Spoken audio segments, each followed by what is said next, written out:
Hello, Gearhead friends. Today I'm over here with my friend Andy looking at his killer Buell. Andy, what is the displacement of this motorcycle?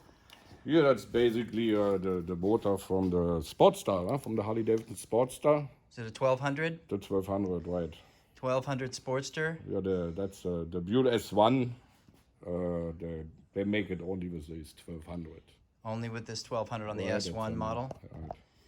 And can you tell me a little bit about the magazine that this motorcycle was featured in? Oh yeah, actually back in Germany when I first got attention in the early 2000s about the brand Buell, right? So I was walking to the Harley Davidson dealer and they had these V-twin magazines for free, right? And I was fascinated from Buell in this time, and I see exact this bike with a builder, 3 pages in this magazine back in the days. And about, let's say 10 years later, immigrate to US, and I find exact this bike in Washington for sale. Nice. So you... my dream, you know. Yeah, so you came from Germany, but you bought this in Washington. Yeah. Washington State. That's kind of probably easier to win a lottery than Than to find this bike, huh? find accidentally the same bike. The exact same bike. And can you tell me, is the motor pretty much stock? It looks like the intake has been modified, and even the headers don't look Right, there's stock. another carburetor on, that's my understanding. Okay. And I believe from Harley Davidson, at this time it's still the stock Sportster motor, right? Uh-huh. Later on the XP models, they made a modification. And of course details like the cover is different to the Buell, right? And All right. Yeah, that looks like a all Jester. that here, they have this ugly cover and, you know. Some nice billet stuff added onto it. stuff. So let me ask you, what kind of riding do you do with this? I mean, do you do any distance riding, or you do just weekend riding on it? Yeah. Maybe and just around the riding, mountain? They're turning more like in garage queens. At Garage Queens? Yeah. Well, you know, Right. they're specialized motorcycles. Turns So. out the most fun. There's also some of them, the white one especially, that's a ride bike in the wrong country, right? I want that bike in Germany. You want that bike in Germany for the Right, Autobahn? It's a wonder I'm not in jail already here. Yeah, now that's a pretty limited bike. That's an Eric Buell racing motorcycle, yes? That's correct. 1190. So it's a V-twin, right? Similar to Ducati. And the motor is actually designed from Rotex. By Rotex? By Rotex, right? In Austria, but built in US. Okay. Right, And what number, production number, did you say that model was right there, that one you have? that's a number 55. I'm not sure how much they build them, but You got number I 55. wasn't surprised they're not even sold more than 1,000 or something. Right. So it's pretty limited. It's a pretty specialized motorcycle. And I'll tell you what, one of the things that I always thought was really cool on the Buells was that underslung suspension.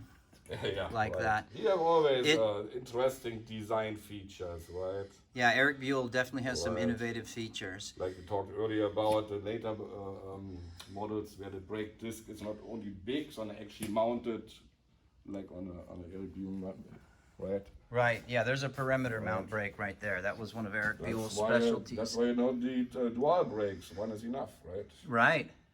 Yeah, and it gets the braking force closer to the That's contact typical patch. Buell, of course, right? Yeah. Then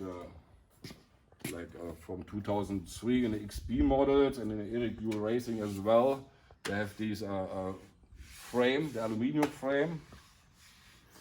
Yeah, that What- big backbone right there. What is also the tank? That's a fuel in actually. Oh, that's right. That's the fuel tank. Yeah. Right.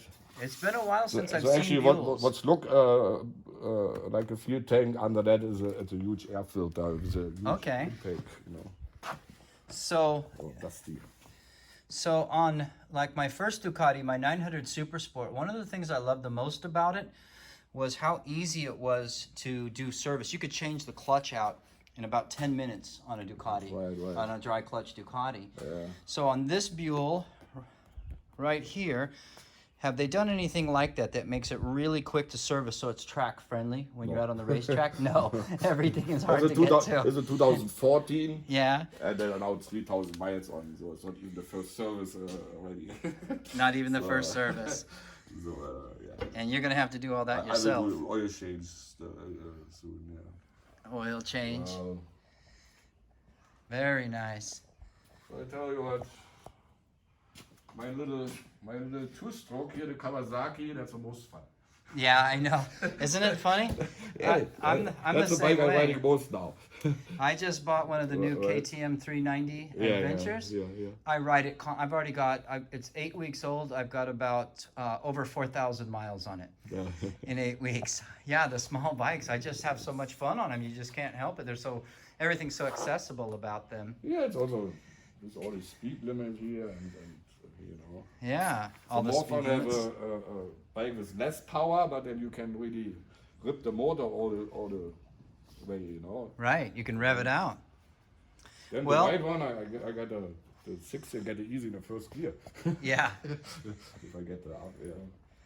Okay, Andy. Well, thank you for your time. Thank you very much, and I appreciate you starting it up for me and walking through them with me. Beautiful bikes. Yeah.